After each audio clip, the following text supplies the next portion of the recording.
We are live, so Steve, let me know when you could hear something on Facebook. I'm on Instagram. Okay, well, Matt, let me know when you could hear me. The old shock docs on I don't know where this is. Facebook. We should be live on Instagram. Oh, hold on, wait a second. I don't know yet.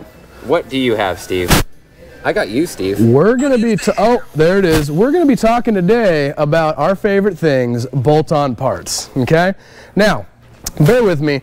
We're going to go talk about all the 10 accessories we think you need bolt-on wise, but let's make our way over to the man, the myth, Don't do it. the legend, Don't do it. Justin Smith. You did it. You went ahead and did it. I'm going to have to stop you from doing that. That's all. I'm just you know what? From now on, just go the man. That's it.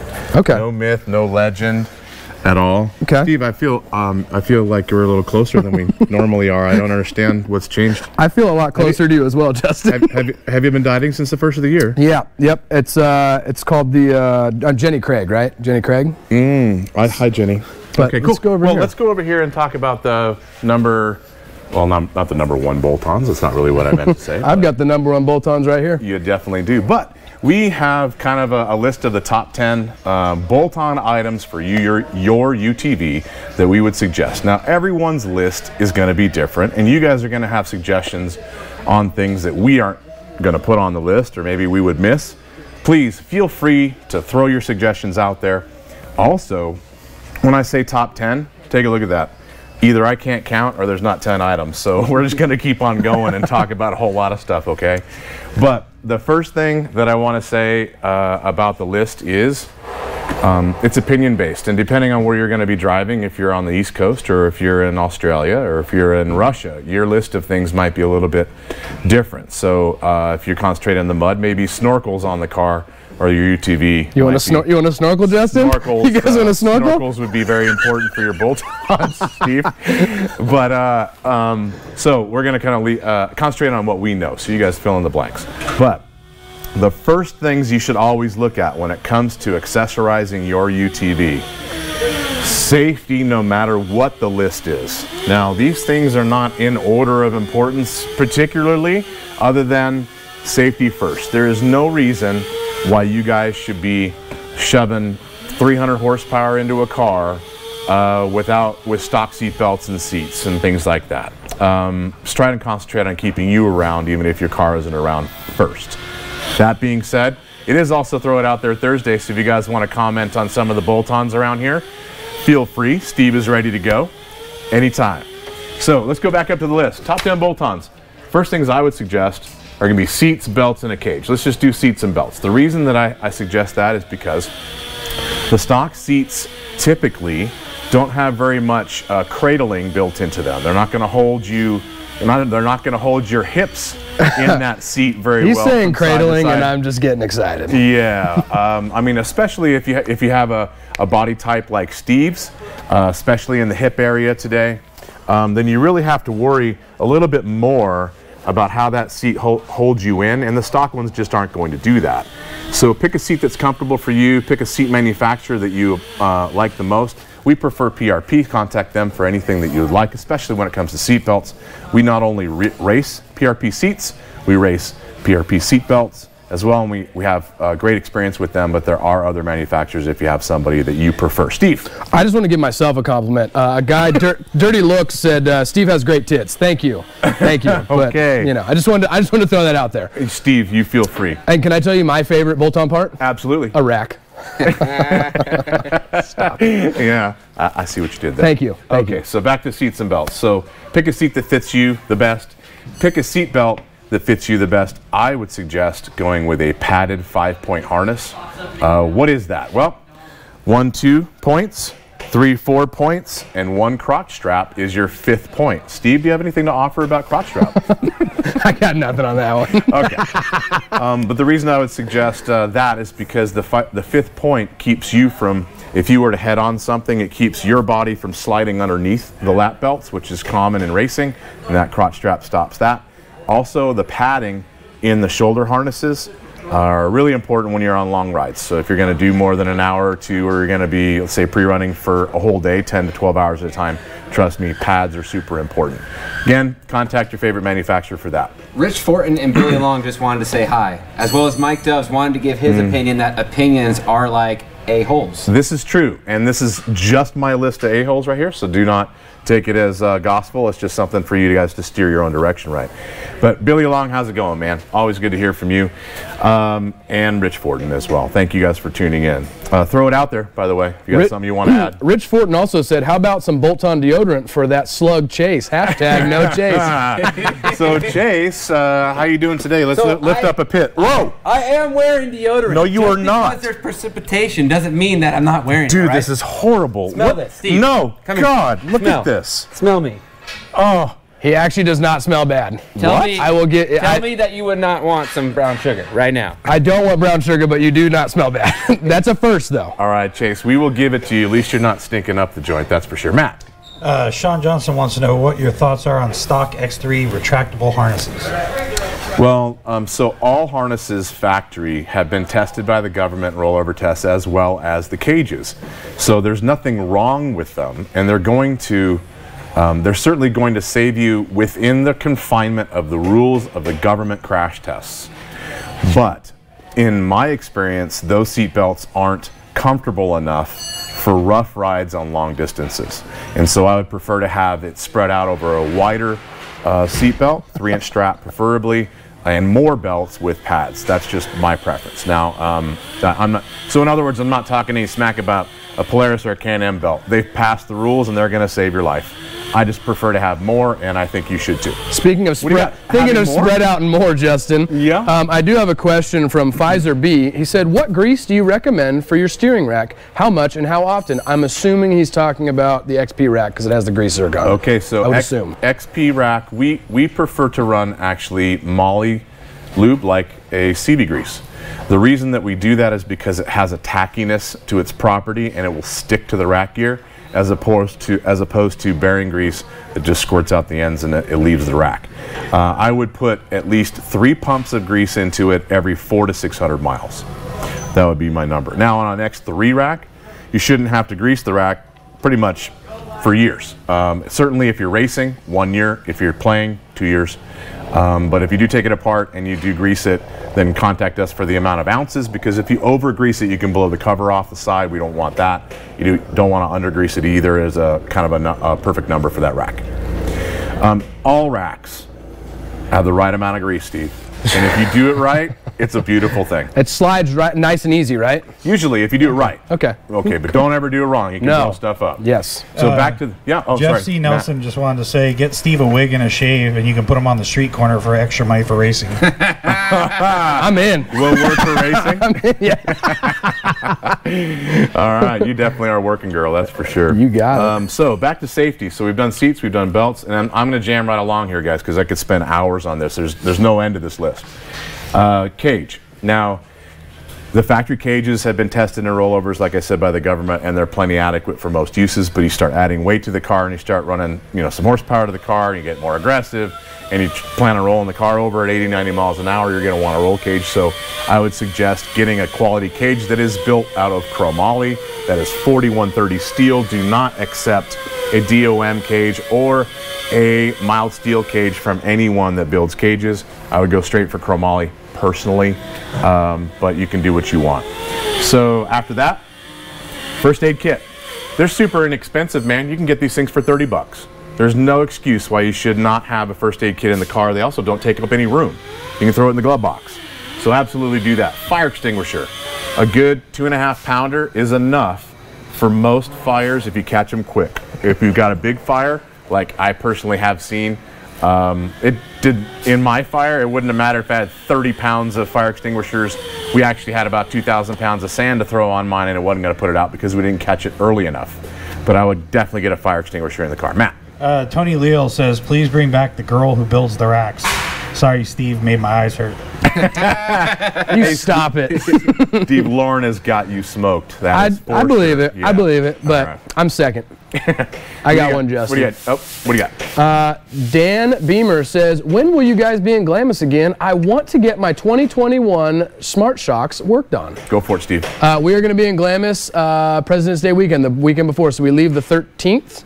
Yeah. 13th, and then we leave. We leave for Glamis the 13th and come back the 15th. So Yeah, don't hold Wednesday him. through Monday. And sorry, the dates might be wrong, but check with the guys up front on the dates. But that's about when we're gonna. We have somebody live, and before you ask Chase, Yes.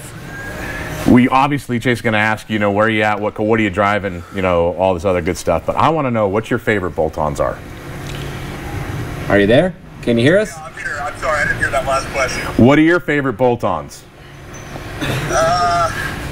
Ones that are probably not appropriate for a live shock therapy. Hey, I know this guy. Double D's. It's cool. Double D's. Double D's are my favorite bolt-ons. I know this guy. Thanks for signing in. What's your question? Yes, sir. Actually, kind of was directed towards Steve, so Steve sort of helped me out when I gave you guys all my money. Awesome. I do Well, you're remember. smiling. It must have felt good. You had your daughter with you, correct? So, question for you guys, trying to make it a little bit better. Out towards the East Valley, I got a young daughter. She rides with me. A little rough ride, even at full, I guess, at the least amount of low speed and high speed compression damping on my 2019 XRS Max. So, question for you guys: if I was to, and I'm gonna kind of show you what I'm talking about. If I was to move my crossover rings up without trying to bind my top tender spring, what's the max height I can move those cross rings up to only engage that softer spring before it goes into its dual rate, just to try to improve the comfort, I guess. So if you raise that crossover about 3/4 of an inch to an inch, it will no longer be engaged at any moment in time. It's just going to be on the soft spring rate the whole time. But keep in mind that is going to make everything plusher that's fairly large. That's going to be like 8-inch tall rocks or 1 foot tall whoops and bigger. That's not going to change the ride quality in small chops. So when you say that it's still a little harsh when you have it all the way soft, exactly what are you driving through when it's still harsh? Small stuff, big stuff, what is it? I would say honestly small stuff. Small stuff. How much air pressure do you have in the tires? You know, I'm running usually down to about 10 when I have her, just to, because I have, I am running V-blocks on 32s. Oh, and it's a regulator. I'm usually dropping it down to about 10, just trying to improve the ride quality. Okay, so that's a regulator tire I see in that picture, and I'm going to tell you from experience that is where you're getting that chop and chatter from. The sidewall construction and the square edge on that tread really translates straight through the sidewall, through the wheel, and into the car, and that's where you pick up a lot, if not most, of the chop and chatter. So less air pressure would be helpful. I hate to tell you this, but if I could get you to, even if you wanted to come by the shop, I would lend you a set of ours that are a little bit rounder tread on a Tenzer, and go drive it with this. The tire I'm going to next, I'm going to go to the 33s. Oh, dude, it's going to be night and love day. it. You're not going to change anything else in the car. You put that 33 on there with 10 to 16 psi, all your chop and chatter is going to be 100% gone. Now I like that regulator. There's nothing wrong with it, and I'm a Tenzer fan, but the construction of it lends itself to really nasty chop. So that right there is everything. I was going to ask you what tire you had, but you showed me. I'm like, there it is. Yeah, and you can see the wear on them. I only have about, I'd be willing to bet 1,000 miles of actual running on those, and they're almost bald. Yeah, so it's tire construction that's since you have our setup and we know what our setup does, I know that's where your issue is. Don't touch the crossover. It's not going to affect it. Just get to that tire you're planning on going to. It's going to be night and day. Thank you, sir. Appreciate it. Yeah, no problem. Thanks for signing in. Give us a shirt color and a size afterwards in the DM, and Steve will send it to you. What do you got, Steve? Oh, no, I just wanted to say later, buddy. I remember when he came in with his daughter. Yeah, That's awesome. Good one, man. Well, if I have anything to do with it, all the guys on Mason Fire Department are going to be giving you all their paychecks, too. Love firefighters, man. We got I'll wear the bolt-ons for them when they get here, too. Later. You got something, Matt, before I go back to the list? All right, so first aid fire extinguisher, at least a 2.5 pounder, maybe a 5 pounder if you can fit it, or 2 2.5s. That would be what I would suggest. Spare tire, is it real, Jack? Someone has a question about the actually doing a fire extinguisher. They said, what kind of fire extinguisher, chemical or regular? You know, the chemical is the easiest one to buy and the least expensive. You're gonna like $60 for. Is that chemical? Is that like retardant versus like CO2? Yeah, like a Halon would be the other style. Okay. But almost all of the red fire extinguishers that you see are going to be a chemical. Okay. You take your pick, you guys. Do whatever you want, but you got to have at least 2.5 pounds, maybe even 2 of those. We carry 2 2.5 pounders, one inside the car and one on the outside of the car. You can also get cage mounts really easy all over the place. Everybody's got those. UTV Inc., TMW, name anybody's got a bunch of different mounts for those. So spare tire with jack. Now, if you're in the dunes, this is not a number 1 or number 2 or even 10th on your list. Nobody really carries spares in the dunes because you can get back to camp real easy even with a flat tire. Somebody's going to help you and be right back. But if you're in the dirt and in the trail or in the mud, you might want a spare and a jack. Tow strap. Don't be the guy who breaks your car and then has to ask everybody else for all the help in the world to get back, plus a strap. Straps are not expensive when it comes to asking your friends to help you. They're invaluable. So put a strap in the car. Again, PRP, what's actually their strap division? The tie downs. Speed strap. So contact Speed Strap and get some of those. Tow straps are the best ones made, in my opinion. Radius rods. Now the reason I have those next as opposed to a whole bunch of other things you could choose, because typically radius rods are one of the weakest spots on UTVs. Stock Polaris's, stock Can-Am's, stock everything that's got a trailing arm on it. I mean, obviously a YXZ would excel here, Chase. It wouldn't be part of this because it's got A-arm rear. So there you go, something for you. And one for the good guy. There it is. But if you've got radius rods in your car, with the exception of like a Turbo S. Turbo S has pretty strong radius rods and they may not be on the top of the list. But the rest of them, if you land the car a little bit sideways or drop it into a berm or bounce it off a berm sideways, Matt might have a little bit of experience with this right now. He can tell you all about it. Yep. He's taking this whole list down because he's got a lot of work to do. He's got a lot of work to do. But you land the car a little crooked or hit a G-out or a witch eye or a rock, not only maybe you get a flat tire, but you can bend radius rods really easy. When you bend the radius rods, you typically snap the lower loop off the shock and it gets really expensive. You might even pull the axle out, which gets even more expensive. Or you have a wreck like Matt and it gets even more expensive than that. What do you got? Or the difference between the high clearance radius rods and what we have, because I saw the end result of the high clearance. Are you taking a nap right there? Oh, that's cute. So high clearance radius rods typically are not as strong as a straight radius rod. That's why we race straight ones. But if you're in high, like rocky environments like King of the Hammers, you have no choice. You're going to have to go high clearance. So that is just another suggestion. But radius rods lead to a lot of other expensive things, and they're not that expensive to put on in advance and save you thousands of dollars later. Chassis upgrades. This is kind of a catch-all. So with Can-Ams, you'd be concerned about double shear, little bulkhead supports, maybe even a TLS kit for the rear hub. But when it comes to Polaris's, you'd have frame supports for sway bar mounts, maybe tie rods, some of the other things. Every manufacturer has little things that it might need. If you do those in advance, it's only hundreds of dollars. If you do it after you've already had the failure in a chassis or wallered out pivot points or cracked frame or something like that, it's going to be very expensive. So do it in advance if you can. After you've done all these things, safety and preventative, then we're going to get into shock therapy. Obviously, you're going to go our direction. Now, here's why I push that. Because all the horsepower guys right now, all the guys at Evo are amazing, and all the other places you can buy some power will probably tell you the same thing. Power is useless unless the tire's on the ground. So we could take a car with bone stock suspension and an extra 100 horsepower and race it up the hill through the whoops with a car that has stock horsepower and good suspension. Chances are the car with good suspension can beat that other car with all the horsepower, because that car with power does not have the tire on the ground. It does you no good. Typically, power and no suspension means busted axles, trannies, and other parts, and you're not any faster. So I would suggest getting suspension dialed and all the parts and components that can support that rack and pinions and steerings and things like that. Steerings. Steerings. Yeah, those steerings things. Yes, yes. That's somebody the other day. I want to thank somebody, by the way. They phoned in and said that we're really good at doing them tweeter videos. Tweeter videos, yeah, man. tweeter videos is actually what he said. So Yes. thank you very much. We appreciate that. Yeah. So once you get our stuff and the tires on the ground, put some horsepower to it, man. Contact your favorite horsepower dealer. It's kind of like drug dealers. Get you with your favorite supplier of your fix. Throw some horsepower at it, and you're good to go. What do you got, Steve?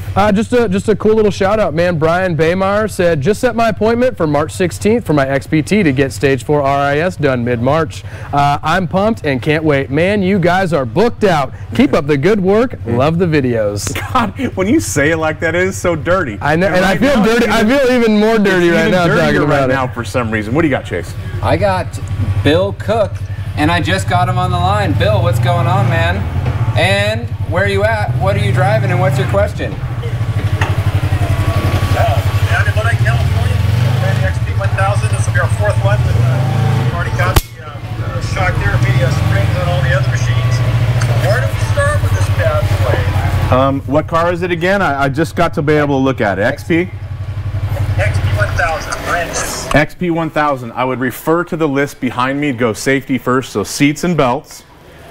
Get fire extinguishers, first aid, jack and a spare if you're going to be in the desert, not so much if you're in the dunes, tow strap for sure. On an XP1000, you definitely want radius rods on that car because they are pretty weak. We replace 60 lower loops on shocks from in the dunes per trip from guys that have folded up radius rods and broken the shock. Easily. So do it in advance. Back to the list, after you've got the chassis handle, which on an XP you pretty much just have to do a frame support for the sway bar mount, and tie rods are a good thing on an XP. Those are about the only two things you have to do. After that, then all of our stuff and then some horsepower. There you go. Yeah, we're making the trail riding.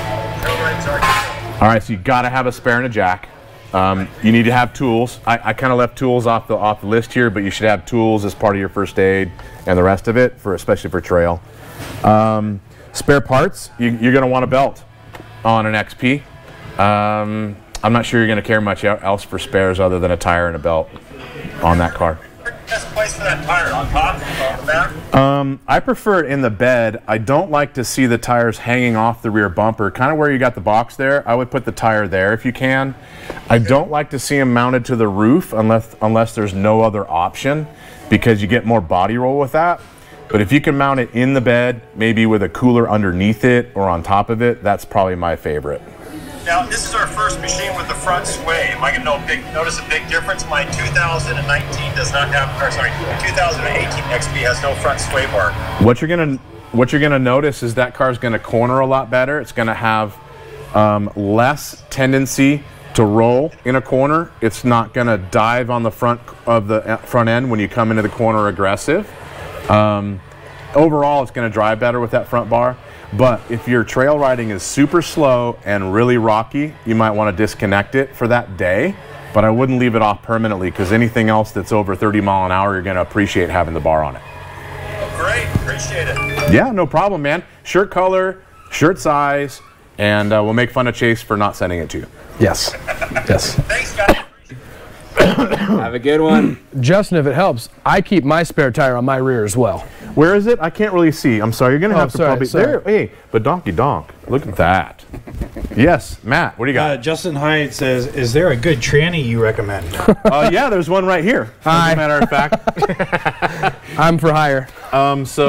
Transmissions, if that's what you're talking about, I will defer to transmissions, Steve. But so with Polaris and also with Can-Am, then if you do a cryo heat treatment, then it's going to last a lot longer. You've got less rotating resistance and friction. Transmissions are much better with that kind of assembly. And also, you've got good training builders in the racing industry like Weddle that we use. In addition to cryo heat, anything you can do in those departments are going to keep the trannies around a long time. Now, the trannies we race in our race car we run for 2,500 miles without any issue. We've never broken one. And that's with those treatments done in advance. Steve, back to the trannies. Got to you stop that. I got 2 questions. One from I don't know how to say that. Can I send my shocks in off my 19 Razor without having the car? Of course you can. Ship it into our shipping department. Call into the shop though and set up an appointment, and they'll give you all the details on how to ship it. And then the second question from Tahoe Adventures: are there any chassis upgrades for the Wildcat XX? You know, I had heard that there were some spindle breakage issues on the front spindle. We haven't seen that in our car, and what do we got, 4,500 miles on that car now with nothing but Baja. So I haven't seen that on that car, and I don't think there's anything else chassis-wise except putting a really good thick skid plate on that lower frame assembly below the motor and tranny would really, really help. That's it for a Wildcat. Chase. We got Jen live on the air. Jen, you there? I am. Hi. How you doing? Where are you at? What are you driving, and what's your question? I'm from Waterford, Michigan. I don't have a vehicle yet, but we're going to get an XP, Polaris XP in the spring. Congratulations. And our question is, you did a review on the Polaris XP Pro a while back, but you didn't have a lot of seat time. Have you had more seat time to give a review? And how are the rear sway bars and mount tabs? So, yes, a lot more time.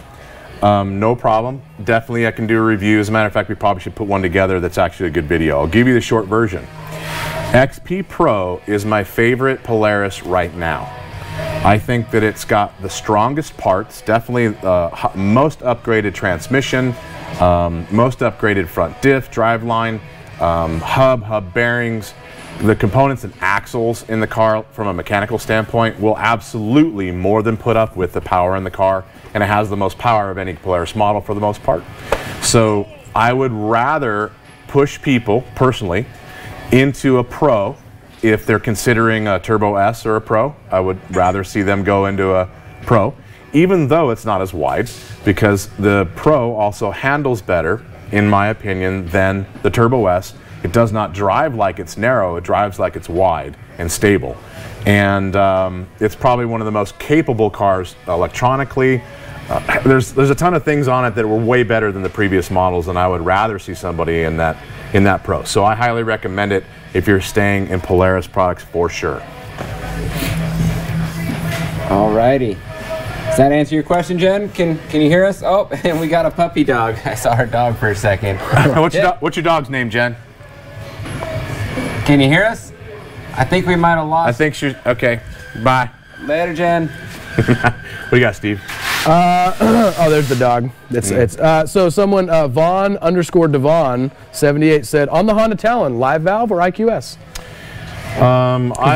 They do make now the 2-seat with the live valve. With live valve in it. I like live valve. I think the live valve option for a Honda is about $4,000, right? Yeah. Somewhere around there. Yeah. Yeah, I would rather buy the live valve on a new one if that's what you're going to do. If you already own the car, then IQS it. If you haven't bought it yet, then buy a live valve. We have modifications for all that too to make it even better. Back to the list. Yeah. All right, back where you left off. Horsepower. Put lots and lots and lots of horsepower in your car. I love me some horsepower, but just do it after you've got the tire on the ground. Otherwise, you're going to spit things out like axles, which I have listed later on in this list. Next, in my opinion, radio, intercom, and GPS. Because there's nothing that replaces the fun of talking smack with your buddies when you're about to bump them in the rear. Steve knows all about that because Chase told him about it. Yeah, getting bumped in the rear is one of Chase's favorite pastimes. Love you, Chase. Thank you, Steve. Okay, so radio, intercom, and GPS. You need to know where you're going, you need to know how to get out, and you need to know where your buddies are, and you need to know what they're up to. So I would suggest all three. Clutch kit. Typically by this time, you've probably done wheels and tires, probably done some horsepower. That means clutching is definitely important to try and keep that belt on the car. Steve. Justin, everyone on Tuesday was talking about how cheap the race car was, 70 grand. They want to know, is the race car sold? It is not sold yet. I have quite a few people I have to call back today. So after this feed, I'm going to call a few people that maybe sold today. Who knows? No rush. We might race it. Dang. It's good to go. So tell you what isn't cheap. bolt-ons. I know. The list is long. The bolt-on list is long. We should probably go over those prices, actually. Seats, $250 a piece. Belts, $180 a belt. Roll cages from $1,800 to $3,800, somewhere in that range, I would say. First aid kit, $30. Helmets range from $200 to $1,200, depending on carbon fiber radios or not radios. Fire extinguishers are cheap. Spare tires, depending on what you're doing, that ranges all over the place. $200 a spare, and jacks are $30 to $1,000. Toe straps, $30 to $100. Radius rods, $500 to $900. Chassis upgrades, I can't even, there's a ton of stuff there. You can spend as little as $100. You can spend as little as $3,000 or $4,000. Just depends on what you want to do. Horsepower, same thing. You can spend $200 on horsepower items. You can spend thousands and thousands of dollars on horsepower items. Typical flash, exhaust, and kits that are going to give you 40 to 80 horsepower, probably under $1,000. Radio, intercom, GPS, all three together, $2,000. Clutch kits range from $200 to $600. Wheels and tires, like I said, you can go $200 a wheel and tire to $400 a wheel and a tire. Steve? When you said radio, had a couple questions. PCI or rugged? My preference is PCI. Rugged, excellent company. I have zero problems with them. I just have a relationship with PCI since 1996. That's aging myself, aren't I? But PCI goes to all the races, excellent racer support. They're in the dunes, they're at multiple events. Rugged goes to a lot of events too. Nothing against them. I just prefer PCI. Don't ask it, Chase. I know you want me to. I'm not gonna ask the question. No. Can we please? Steve? No. I have to ask it. You know I can't refrain. Hey, it's your job, not mine. Silver Lake Mark Becker. First bolt-on for, wait for it. We're going to piss Robbie off for the Speed UTV. There's been a couple Speed UTV questions that I have ignored. That you've ignored? Yes. Yeah. Let me guess. What do I think of one? Yeah. What do you think of it? What's going to be the first part that you're going to replace? Yeah. There's a bunch of questions. Dude, how can I give you any advice without driving it? I say it at the same time. I say the same thing every single time. Damn it, Chase. Bolt-ons for a Speed UTV. Back to the list. Safety first, and go down the list. There you go. So unless Robbie's going to supply, all the things I just mentioned, such as helmets and first aid kits and fire extinguishers and those tow straps with the car, then go back to the list and start there. For everyone just joining us, maybe we give them a little recap. Top 10 bolt-ons, you guys. What would you throw on your car, your UTV, your bike, whatever the hell you want to call it? First, what are the things you want to do? First, safety. Look at the list: seats, belts, cage, first aid, helmets, fire extinguishers, and then get into spare tires and tow straps. After that, support the car, support the chassis, weak spots, put radius rods on it, frame supports, things like that. Then get the tire on the ground, come see us, then throw horsepower at it. Now we're getting into the bigger stuff. What do you got, Steve? Justin, somebody asked a question. I didn't even think about it. Steve O'Knievo said, well, I guess it didn't ask the question. It said a horn on a horse that doesn't exist, but do you recommend a horn on your car? Only if you want to let people know before you're going to stick them right in the bumper.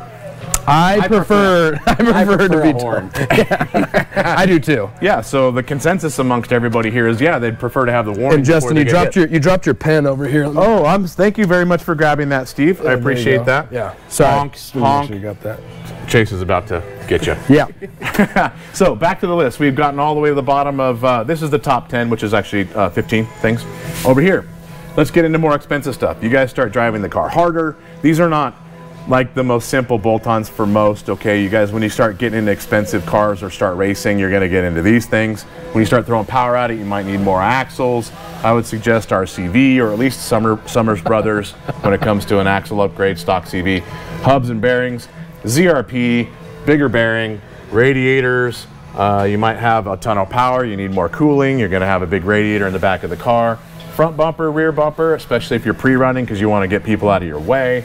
Or if you're in the dunes and your buddies are playing just as hard as you are and you don't mind trading some powder coat, that's my favorite way to dune, is with friends who have no problem bumping. And hard, right? Dune hard. Bump hard. Bump hard in the dunes. That's my favorite thing too. And I've actually duned with you, and Boy, do you ride crazy, but professional. Crazy, but professional. Well, yeah, I mean, with respect. Yeah, no, 100%. It was the best ride I've ever been. You have to be able to hit people the right way. Yes, it was not arrogant, or I don't even know how to say it. It was a polite tap, but it was fun. It was fun. Tim B, if I only had a shifter. So yeah, we can't read that question. Last thing after bumpers, air filter. You can put air filter anywhere in this that you want to, like an S&B filter or some better system or rerouting of the factory air filter system into the inside of the cab. Especially if you're in the dirt and dusty environments, it's super important not to clog the filter. Steve. What is the best helmet air pumper? Rigid, PCI, or S&B? I prefer the PCI because they've got a rheostat control brushless motor version that you can turn them up and down. A lot of times when it's cold outside and you flick on one that is not adjustable, it's too much cold air. A lot of times when it's hot outside, it's not enough. So I prefer to turn them up and down, and I like that adjustability in the PCI system. To go along with that question, Justin, what type of helmet do you recommend? Well, so I run an Impact, a carbon fiber one. Unfortunately, it's very expensive. The reason I do it is because in racing or pre-running in Mexico, when you're going for 24 hours straight, if the helmet weighs 1 pound more than another one, you're going to feel it in your neck like within 6 hours. You're not going to like it. Everything about it's horrible, and you're going to hate your life real quick. So lightweight for me is important. You don't have to go to that level, but Impact, Pyrotech, both are excellent helmets in my opinion. And to tie that all in together with the clean air system and helmets, you really start using those mag locks, which you like a lot. Yeah, a mag lock, again, you're talking about spending more money, but it lets you get out of the car fast if you had a fire.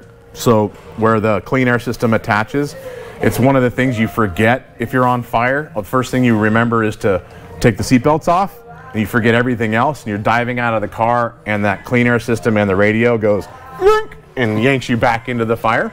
So we went with a mag lock system, so it's actually a magnet, and then you can run out of the car and it'll disconnect. So that's why I run that.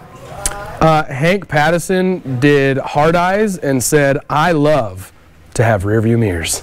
Oh, good idea. That's an excellent one. And actually, I'm going to write that down and talk about it. The rear view mirrors are just as important as bumpers, especially when you're trying to hold off your friends that want to pass you. 100%. Because you can make yourself really, really wide when they want to come up and just, you know, do what they're going to do. So I am going to put rear view mirror up here. It's really important when you want to keep your buddies where they should be. In the rear, right, Chase? This is true, and I thought we didn't use rear view mirrors on a spaceship. Oh. Matt knows about being wide, too. He's such a good sport. One of these days, Matt is just going to hit you. I hope so. That's what I'm waiting. You can't hit a lady. It's ma'am.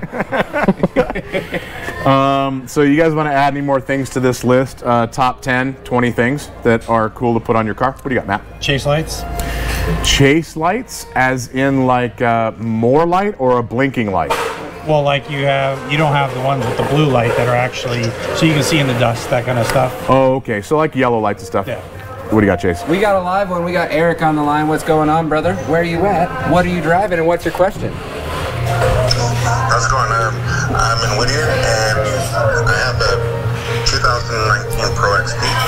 And my question is, when are you guys going to have programming available to adjust the light valve between soft, medium, hard, and those shape? I'd like to adjust that to where it's a little stiffer in the soft section and a little stiffer in the firm section.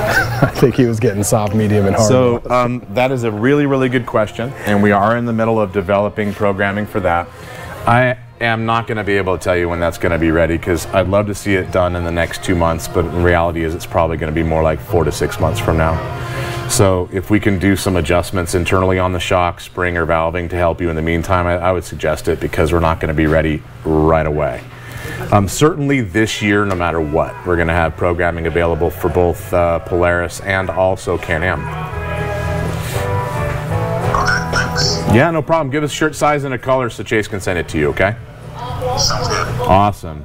Hello, Bolt-On Steve. Ooh, I like that. That might be a new thing. I got so many alter egos. It's crazy.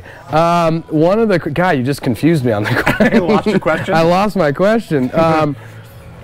Man, I did lose it. Matt, you got anything? Got me all hot and bothered.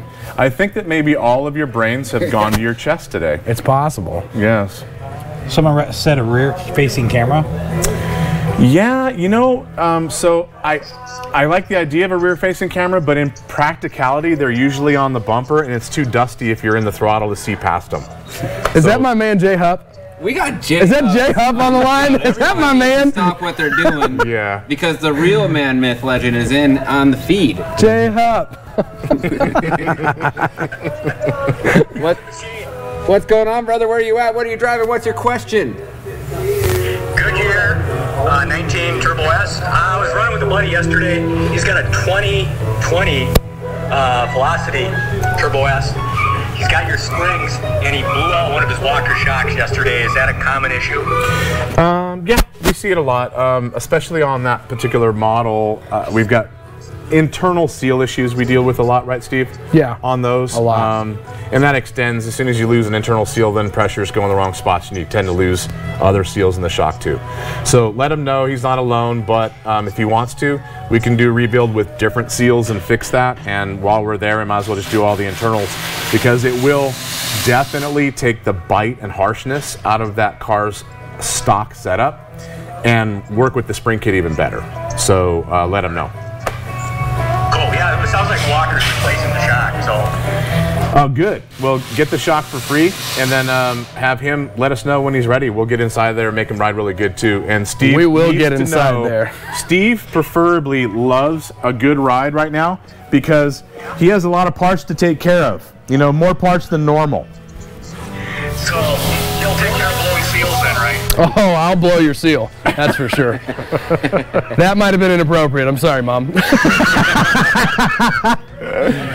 Yeah, we took the censorship off the show today. Sorry. You're welcome. Great shirt you got on, by the way. What's that? Said great shirt you got on, by the way. Yeah, well, you know, you get on the line, you get a free shirt.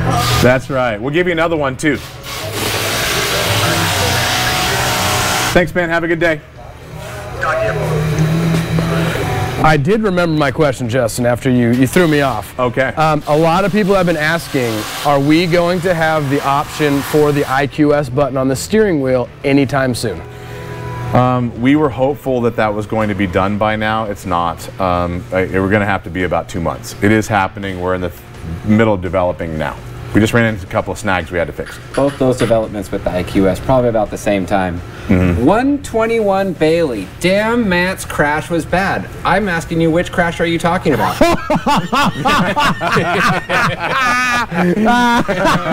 Bye, Matt. Good job there, Chase. That was actually a good one, Chase. Set up pretty well. I serve it cold. All right. So that's it for the simple bolt-ons. We could do this for days. I mean, there's so many things you could buy. I'm probably skipping, I don't know, 20 things everybody else thinks are important to put on there in the first 10. Again, this is just my opinion, our humble opinion. Take it for what it's worth since everybody's got one. Steve. I'm just saying bolt-ons are better because there's nothing fun about stock. That's right. Right? Don't be stock. What's stock? Get some bolt-ons. People prefer stock. Okay. Some people. All right, you guys, thanks a lot for tuning in. Throw it out there Thursday. Hopefully this list was helpful for you. If you were tuning in for this to be a serious list, I apologize. But the stuff that's up here is actually honestly true. Consider it safety first, everything else second. Steve, would you care to take us out today? I sure will. Guys, if you're looking to book an appointment or have any questions, please call into the shop at 623-217-4959. Or if you're looking to buy any bolt-on parts, visit the website www.shocktherapist.com.